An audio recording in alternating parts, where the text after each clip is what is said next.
आज आपके सामने जो वीडियो हम लेकर आ रहे हैं वो अकाउंटिंग इक्वेशन की है, क्योंकि अकाउंटिंग इक्वेशन की जो प्रॉब्लम अभी आपके सामने आई है वो पार्ट 1, पार्ट 2, पार्ट 3 में आई है। अब हम पार्ट 4 में कुछ क्वेश्चन और सॉल्व करेंगे, जैसे कि क्वेश्चन नंबर अब 6, 7, 8। तो जो पार्ट 4 है उसमें आप अकाउंटिंग इक्वेशन के क्वेश्चन नंबर 6, 7, 8 को सॉल्व करेंगे। तो आइए स्टेप बाय स्टेप उसको भी सॉल्व करते हैं। भाई देखो, मैं पहले यहाँ पर खड़ा होकर बनाता था वीडियो, तो बच्चों ने कहा कि आप कॉपी पे बनाइए, तो अब आपके सामने कॉपी पर भी वीडियो आ रही है। लेकिन मैं एक बात मैं बार बार आप लोगों से कहूँगा कि व्यूज़ यार बिल्कुल, व्यूज़ तो बिल्कुल रद्दी मार रखी है, बिल्कुल रद्द कर दिया है। कितनी मेहनत कर लो, कितनी सफाई से वीडियो बना लो, ऐसा लगता है बच्चों का जो इंटरेस्ट है वो पढ़ाई में कम, मनोरंजन में ज़्यादा है। पता नहीं क्यों, ज़्यादातर मैं देख रहा हूँ जो वीडियो अभी हमारे कोचिंग के एक स्टूडेंट ने ऐसे मतलब ऐसे ही मज़े मज़े में ही जोकिंग वीडियो बना दी। मतलब 1 घंटे में कम से कम 500 व्यूज आ गए, और हम पढ़ाई की बना रहे हैं, एजुकेशन की। तो मुझे समझ में आ रहा है कि लोगों को जोक ज़्यादा पसंद है, एजुकेशन बहुत कम पसंद है।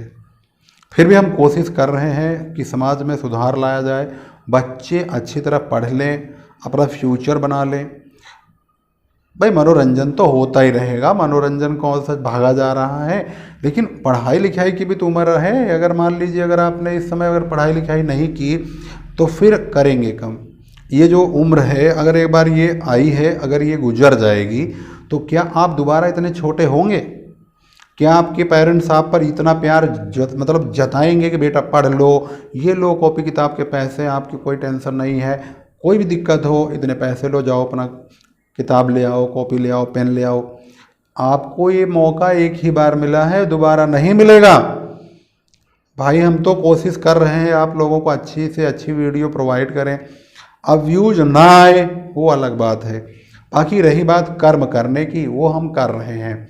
अब उसको आप कितना, मैं कहता हूँ वीडियो शेयर करो, तो वीडियो क्या करते हैं, देख लेते, देख के डाउनलोड कर लेंगे, उसके बाद खुद काम कर लेंगे, उसके बाद वीडियो लो, दोबारा देखना ही नहीं है। मैं कहता हूँ चैनल सब्सक्राइब कर लो, 2-4 जनों से सब्सक्राइब करवा लो। पता चला वीडियो डली, वीडियो को 1 घंटे हो गए, कितने लोगों ने देखा, 20 लोगों ने देखा है, कितना 50 लोगों ने देख लिया। फिर भी सोचता हूँ कि स्टूडेंट की लाइफ में ऐसे उतार चढ़ाव आते रहते हैं, बच्चे कुछ पढ़ते हैं, कुछ नहीं पढ़ते हैं, लेकिन अभी देखो हमारा कर्म है, हम आपको वीडियो प्रोवाइड कर रहे हैं, यानी एक जो गुरु धर्म है वो मैं अदा कर रहा हूँ। अब उसमें आप शिष्य धर्म का पालन करें या ना करें वो आपको सोचना चाहिए। ये वीडियो मैक्सिमम स्टूडेंट तक पहुंचना चाहिए, ये मेरा मतलब सोच है। मेरा ये मानना है कि अगर हम आप लोगों के लिए बना रहे हैं तो आप इसको फैलाइए और लोगों तक पहुंचाइए। आज हमने अकाउंटिंग इक्वेशन की लगभग 6, 7, 8 3 क्वेश्चन को इस वीडियो में कवर किया है। तो अब की बार क्या है कि हमने क्वेश्चन को पहले सॉल्व कर दिया, सॉल्व करके सिर्फ समझाने का काम करा है।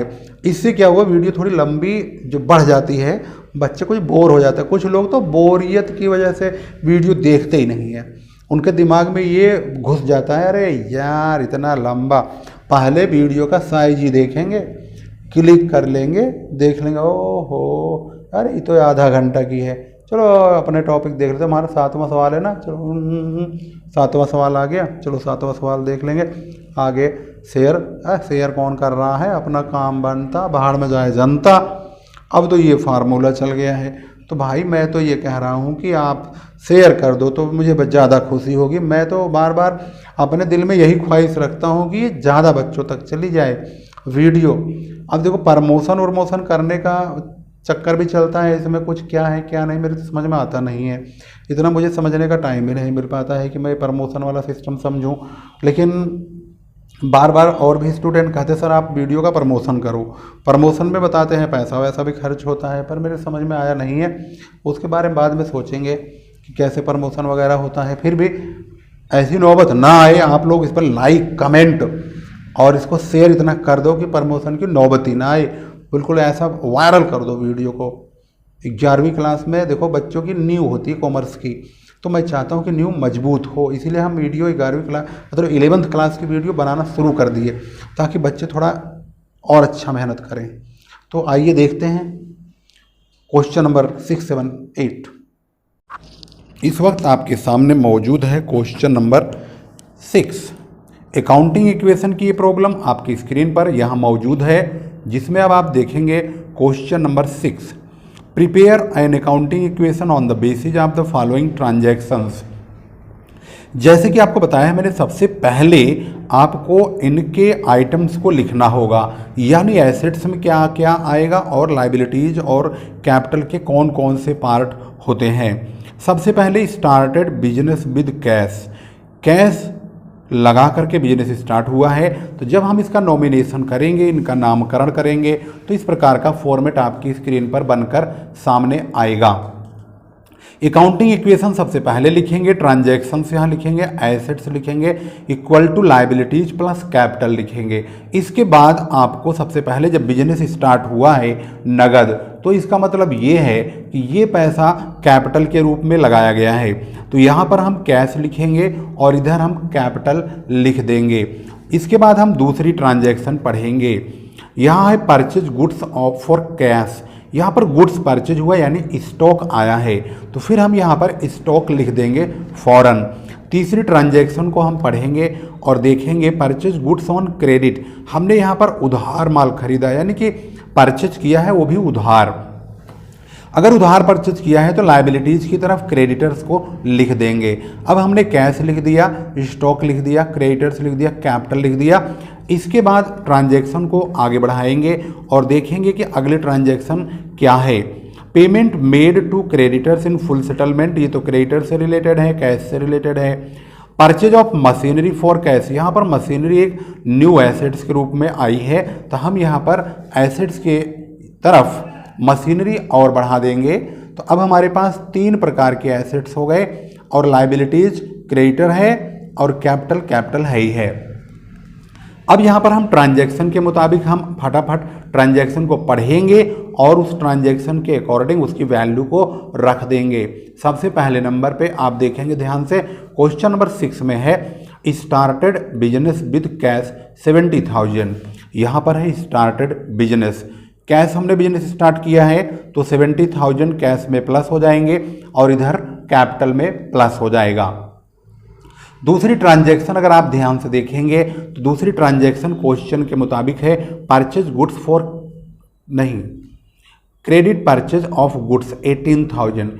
यहाँ पर है क्वेश्चन नंबर 6 को देख रहे थे हम, तो मेरी नज़र थोड़ी देर के लिए क्वेश्चन नंबर 5 पे गई थी, लेकिन आप देखेंगे question number 6 credit purchase of goods rupees 18,000। यहाँ पर हमने उधार माल खरीदा हुआ है। अगर उधार माल खरीदा है तो क्रेडिट परचेज ऑफ गुड्स यहाँ लिखेंगे। गुड्स का मतलब स्टॉक बढ़ जाएगा यानी स्टॉक प्लस हो जाएगा, और क्योंकि हमने उधार माल खरीदा है तो हमारे क्रेडिटर्स भी बढ़ जाएंगे क्योंकि इनको हमें पैसा इन फ्यूचर देना होगा। न्यू ट्रांजैक्शन के मुताबिक न्यू क्वेश्चन बन जाएगी। इसके बाद 70,000 और यहाँ पर 18,000 और यहाँ पर अभी मशीन 0 ही चलेगा। क्रेडिटर 18,000 और कैपिटल 70,000, दोनों तरफ का टोटल इक्वल है। यहाँ भी 788, 70 को 18 को जोड़ेंगे 88,000 और यहाँ भी 88,000 है। इसके बाद तीसरी transaction paid to creditors in full settlement. अब इसको बुक में भी देखा जाए, यहाँ पर लिखा हुआ है payment made to creditors in full settlement ₹17,500। इसका मतलब ये होता है कि 17,500 रुपये देने के बाद पूरे 18,000 के क्रेडिटर्स का निपटारा हो गया। तो माइनस करेंगे 17,500 कैश में से, क्योंकि हम पैसा दे रहे हैं। क्योंकि 18,000 के क्रेडिटर्स समाप्त हो जाएंगे तो माइनस हो जाएंगे पूरे क्रेडिटर्स। इस लेन देन में हमने 500 रुपये का फ़ायदा कमा लिया। क्यों? क्योंकि जिन लोगों को 18,000 देना था उनको हमने 17,500 रुपये दे के फाइनल सेटलमेंट कर लिया, तो 500 रुपये हमें इस लेन देन में फ़ायदा हुआ, वो कैपिटल में प्लस हो जाएगा। न्यू इक्वेशन तैयार हो जाएगी। यहाँ पर हमारे क्रेडिटर्स नील हो जाएंगे और कैपिटल 70,500 होगा और यहाँ पर कैश 52,500 और स्टॉक 18,000। अभी मशीनरी की वैल्यू नील चल रही है। अगला ट्रांजैक्शन है परचेज ऑफ गुड्स मशीनरी है, purchase of machinery for cash, यहाँ पर मशीन खरीदा गया है 20,000 का, इसको यहाँ भी देख सकते हैं आप। Purchase of machinery for cash 20,000, हमने 20,000 रुपये की मशीनरी खरीदी है। 20,000 रुपीज़ की मशीनरी कैश खरीदी है, कैश यहाँ से जाएगा यानी पेमेंट करेंगे और बदले में मशीनरी आ जाएगी। ये हमारा मशीनरी का कॉलम है, तो मशीन में अब आके जुड़ जाएगा। यहाँ पर ना तो क्रेडिटर बढ़े हैं ना ही प्रॉफिट या लॉस हुआ है, ये दोनों अनअफेक्टेड रहेंगे, इन पर कोई प्रभाव नहीं पड़ेगा। इसको हम टोटल करेंगे 32,500 और यहाँ पर 18,000 और यहाँ पर 20,000। यहाँ पर हमारा जो लाइबिलिटीज़ है अब तो नील हो गया है, यानी कुछ नहीं वैल्यू है यहाँ पर। यहाँ 70,500 कैपिटल ही रहेगा। इसके बाद लास्ट ट्रांजैक्शन है यहाँ पर डेप्रीसिएशन ऑन मशीनरी 2000। इसका मतलब होता है मशीन जो है वो 2,000 रुपये से डेप्रीसिएट हुई है। डेप्रीसिएट होने का मतलब क्या होता है? मतलब होता है कि उसका दाम कम हो गया। 2,000 रुपये मशीन का दाम कम हुआ, मशीन 20,000 का है तो 20,000 कम हो गया, तो मतलब 2,000 रुपये 20,000 में से कम हो गए। तो अब जो मशीन है वो 18,000 की बचेगी, स्टॉक वही रहेगा और ये कैश 32,500 रहेगा। इसके बाद यहाँ देखेंगे लाइबिलिटी की ओर, लाइबिलिटी नील है और यहाँ पर कैपिटल जो हमारा है, क्योंकि मशीन पर डेप्रीसिएशन लगा जिसकी वजह से मशीन का दाम कम हुआ और वो नुकसान हो गया, क्योंकि किसी संपत्ति का दाम अचानक कम हो जाए तो वो नुकसान ही होता है। और इस प्रकार से जो भी नुकसान होता है, लॉस होता है, वो कैपिटल में से ज़रूर माइनस होता है। तो यहाँ पर कैपिटल में से 2,000 माइनस हो जाएंगे तो 68,500 कैपिटल बच जाएगा। इस प्रकार से न्यू इक्वेशन हमारे सामने आ चुकी है। मैच करते हैं इसको आंसर से, तो देखेंगे कैश 32,000 है, यहाँ पर मैच करिए। स्टॉक 18,000, मशीनरी 18,000, 32,500 एंड 18,000 क्रेडिटर नील है और कैपिटल 68,500। तो यहाँ पर देखेंगे क्रेडिटर्स नील है और कैपिटल 68,500 है। इस प्रकार से ये इस क्वेश्चन का जो आंसर है वो आपकी स्क्रीन पर पूरी तरह से मैच हो गया। यही हमारा आंसर है और ये क्वेश्चन अब कंप्लीट हो चुका है। इसको सरसरी नज़र से एक बार देखना चाहेंगे तो इस प्रकार से आपके सामने ये आ रहा है, ऐसे ही आप इसको देख सकते हैं।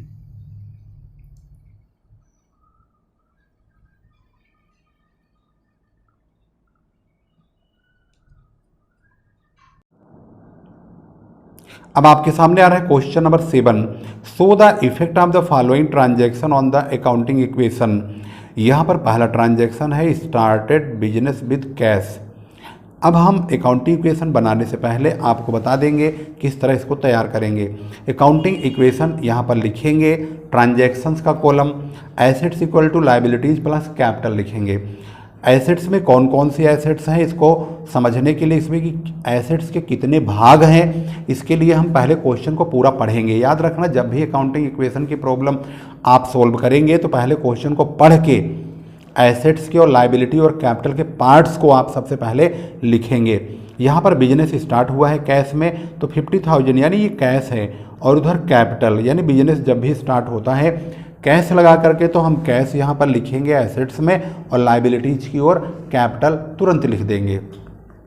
इसके बाद है सैलरीज पेड। सैलरी यहाँ पर खर्चा है, इसलिए सैलरी कैश से माइनस होगा, कैश हमने लिख दिया है। कैपिटल से माइनस होगा, कैपिटल भी हमने लिख दिया है। वेजेज आउटस्टैंडिंग, ये आउटस्टैंडिंग एक्सपेंसेज है, ये लायबिलिटीज को बढ़ाता है, तो आउटस्टैंडिंग एक्सपेंसेज का यहाँ पर हम कॉलम फॉरन लायबिलिटीज के नीचे बना देंगे। इसके बाद है interest due but not paid, ये भी आउटस्टैंडिंग है, 100 रुपये का इंटरेस्ट है, ये भी आउटस्टैंडिंग वाले खर्चे में चला जाएगा। रेंट पेड इन एडवांस, ये एडवांस रेंट पे किया है, ये हमारा प्रीपेड रेंट है जो कि हमारे लिए एसेट्स है, तो इसके लिए हमें एसेट्स की तरफ कॉलम बनाना होगा प्रीपेड रेंट के नाम से। सबसे पहली ट्रांजैक्शन जो आपकी स्क्रीन पर आ रही है वो है स्टार्टेड बिजनेस विद कैश।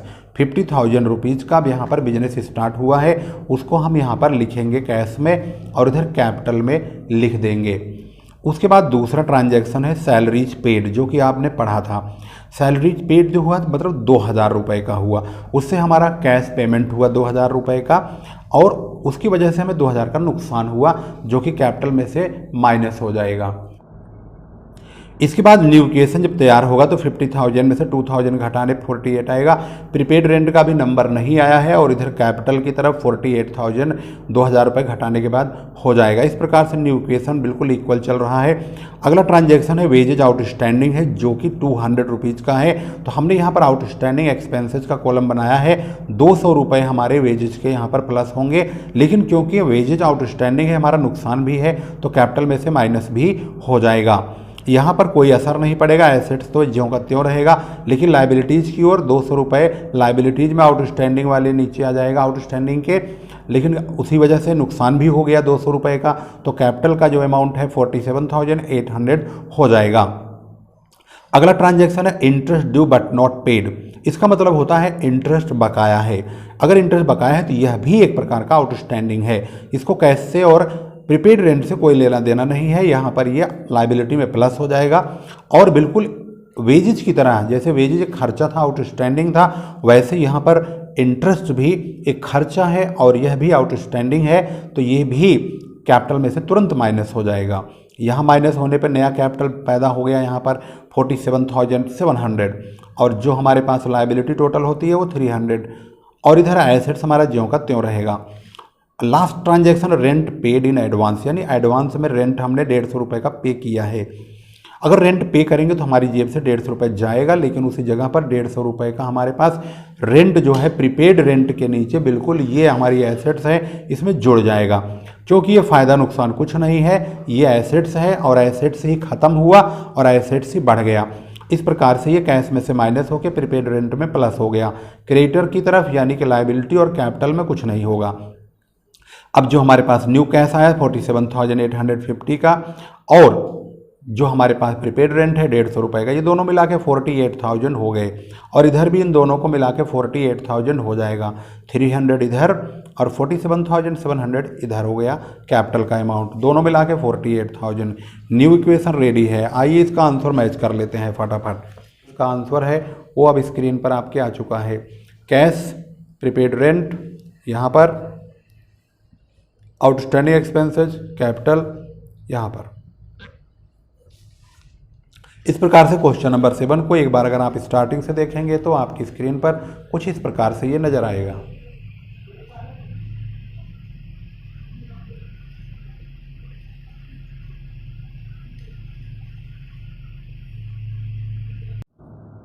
अब आपके सामने है क्वेश्चन नंबर 8। यहाँ पर देखेंगे what will be the effect of the following on the accounting equation. Accounting equation को बनाएंगे यहाँ पर क्वेश्चन नंबर 8 के सपोर्ट से। Harish started business with cash. जैसे कि आपको हमने पहले ही बताया, जब हम इसका अकाउंटिंग इक्वेशन तैयार करेंगे तो हम सबसे पहले नॉमिनेट जरूर करेंगे। अकाउंटिंग इक्वेशन लिखेंगे, ट्रांजैक्शंस यहाँ एसेट्स होगा equal to liabilities plus capital होगा। अब लाइबिलिटीज में और एसेट्स की तरफ क्या क्या आइटम आएगा, हम सवाल को पहले पढ़ के इन्हें ही डिसाइड करेंगे। ट्रांजैक्शन में सबसे पहले लिखा हरीश ने बिजनेस स्टार्ट किया, वो भी 18,000 रुपये लगा के कैश में। तो हमने पहले यहाँ कैश लिख दिया और इधर कैपिटल लिख दिया। सबसे पहला काम नॉमिनेशन में 2 नॉमिनेट हुए, एसेट्स में एक कैश हुआ और कैपिटल की ओर कैपिटल हो गया। दूसरे में है परचेज गुड्स। अगर हमने गुड्स परचेज किया तो स्टॉक बढ़ेगा, तो फिर हम यहाँ स्टॉक प्लस कर देंगे फ़ौरन। इसके बाद आता है क्रेडिट भी हमने परचेज किया, मतलब उधार परचेज किया है गुड्स को, तो क्रेडिटर हमारे बढ़ेंगे तो इधर हम क्रेडिटर भी बढ़ा देंगे। तो यहाँ पर क्रेडिटर्स हमने लिख दिया है छोटा सा। इसके बाद है सोल्ड गुड्स कॉस्टिंग, ये तो हमने माल बेचा है, नगद बेचा है, तो हमारा स्टॉक और कैश से मतलब है जो कि हम लिख चुके हैं। फायदे से भी मतलब है जो कि कैपिटल में जुड़ेगा, तो हमने ये भी लिख दिया है, कैपिटल भी हमारे सामने है। रेंट पेड और आउटस्टैंडिंग 200, यहाँ आउटस्टैंडिंग एक नया आइटम आ रहा है, वो हमारे लिए लाइबिलिटीज का काम करेगा, तो यहाँ पर आउटस्टैंडिंग एक्सपेंसेस लिख देंगे। अब सवाल को आपने देख लिया बहुत ही ज़्यादा अच्छी तरह से, अब यह और जल्दी समझ में आ जाएगा। जैसे यहाँ हरीश बिजनेस स्टार्ट कर रहा है तो इसका मतलब है 18,000 का हमारा कैश भी बढ़ जाएगा और कैपिटल भी। तो यहाँ पर लिखेंगे स्टार्टेड बिजनेस विद कैश 18,000 और इधर ना तो आउटस्टैंडिंग से मतलब है ना क्रेडिटर से, सिर्फ कैपिटल से मतलब है। अगला ट्रांजैक्शन है परचेज गुड्स, कैश में 5,000, क्रेडिट में 2,000 रुपये। हमने कैश में 5,000 परचेज किया, कैश में से 5,000 माइनस हो जाएगा। और जो हमने क्रेडिट परचेज किया है वो 2000 का, तो हमसे हमारी लाइबिलिटी बढ़ जाएगी। लेकिन हमने कुल 7000 का माल परचेज किया, 5000 नगद 2000 उधार, तो 7000 हमारे स्टॉक में प्लस हो जाएंगे। इस प्रकार से न्यू इक्वेशन आ जाएगा। 13000 का हमारे पास टोटल कैश हो गया, और यहाँ पर देखेंगे तो 7000 हमारा स्टॉक है और आउटस्टैंडिंग कुछ नहीं है फिलहाल के लिए। क्रेडिटर्स 2000 के हैं और कैपिटल पूरा 18000, इधर 20000 और इधर भी 20000 को बराबर हर ट्रांजैक्शन में इनको मैच करते हुए चलना होगा। अगला है sold goods for cash costing 2400 for ₹4000। यहाँ पर ट्रांजैक्शन पर ध्यान दीजिए। 2400 रुपये का माल 4000 में बेचा, तो हमारे 4000 जो बेचा नगद बेचा है, कैश लिखा है, तो 4000 हमारे पास आएंगे, लेकिन उसी जगह पर हमारा स्टॉक 2400 का चला जाएगा। तो स्टॉक में से माइनस होगा, कैश में प्लस होगा। लेकिन इस लेन देन में 1600 रुपये का फ़ायदा भी हो गया, क्योंकि 2400 रुपये का माल अगर 4000 में बेचेंगे तो 1600 रुपये का फ़ायदा होगा। 1600 का फ़ायदा और नुकसान का संबंध कैपिटल से होता है, तो कैपिटल में 1600 जुड़ जाएगा। अब हमारा टोटल कैपिटल 19600, और यहाँ पर टोटल आउटस्टैंड क्रेडिटर्स है ये 2000। आउटस्टैंडिंग वाली लाइन में तभी मामला नहीं आया है, कोई नई चीज़ आने वाला है, लास्ट ट्रांजैक्शन में आ जाएगा। Rent paid ₹1000 and outstanding ₹200। इसका मतलब है 1000 रुपये हमने नगद दिया, तो हमने यहाँ पर कैश में से 17,000 में से 1000 हमने घटाया, तो 16,000 आ गया। हमारे स्टॉक से कोई मतलब नहीं है। आउटस्टैंडिंग 200 रुपये का है, तो आउटस्टैंडिंग का हमने यहाँ पर एक कॉलम बनाया हुआ है, तो यहाँ पर आउटस्टैंडिंग की जो हेडिंग है इसके नीचे हमारा 200 लिखा जाएगा। और क्योंकि 1000 रुपये का हमने नगद पेमेंट किया, 200 रुपये अभी बाकी है, तो हमारा 1200 रुपये का टोटल रेंट का पेमेंट उधार हो गया, मतलब खर्च हो गया है, जिसमें कि हमने 1000 रुपये पेमेंट किया है, 200 रुपये बाकी है, तो कुल मिला के हमें 1200 रुपये चुकाने होंगे। तो 1200 रुपये का हमारा नुकसान होगा, जो कि हमारे कैपिटल में से माइनस होगा। और 200 रुपये का हमारी आउटस्टैंडिंग है, तो आउटस्टैंडिंग के नीचे रहेगा। क्रेडिटर से कोई मतलब नहीं है, क्रेडिटर वही पुराने 2000 रुपये रहेंगे। 200 रुपये का आउटस्टैंडिंग एक्सपेंसेज रहेगा और कैपिटल 18,400 का। और इस तरफ हमारा देखेंगे तो स्टॉक वही रहेगा, कैश 16,000 ओनली रहेगा। मैच कर सकते हैं इसको, एक यहाँ पर आंसर मिला सकते हैं। यहाँ पर है कैश 16,000 ये रहा, और स्टॉक 4600 ये रहा, आउटस्टैंडिंग 200, क्रेडिटर्स 2000 एंड 18,400 का कैपिटल। इस प्रकार से ये बिल्कुल मैच हो चुका है। और इसका शुरुआत से लास्ट तक किस प्रकार से देखेंगे, इसको अगर देखना है तो स्टेप बाय स्टेप आप ऐसे देख सकते हैं।